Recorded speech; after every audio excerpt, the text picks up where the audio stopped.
Welcome back to our channel লিপি simple life. আশা করছি সকলে ভালো আছো।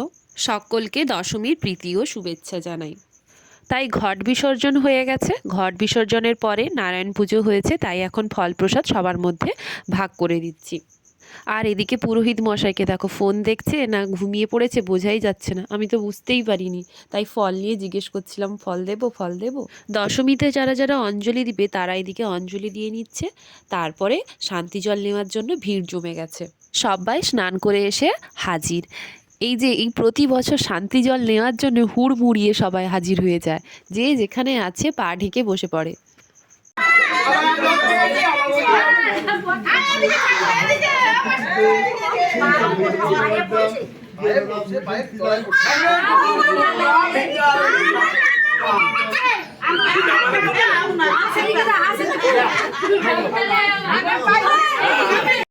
আমাদের প্রত্যেকের জীবনেরই অশান্তির শেষ নেই, কিন্তু আমরা শান্তি জল নেওয়াতে কোনো কমতি রাখি না।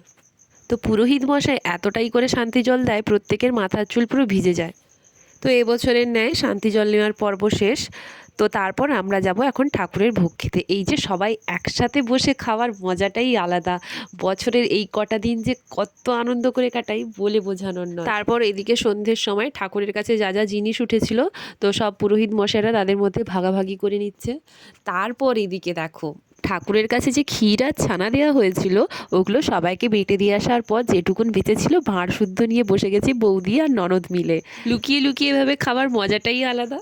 আমার মতো এই ভাঁড় শুদ্ধ ক্ষীর খেতে কার কার ভালো লাগে জানিও। কিন্তু ভিডিওটা ভালো লাগলে অবশ্যই সাবস্ক্রাইব করে পাশে থেকো, লাইক শেয়ার কমেন্ট করতে ভুলো না। আজ তবে আসি।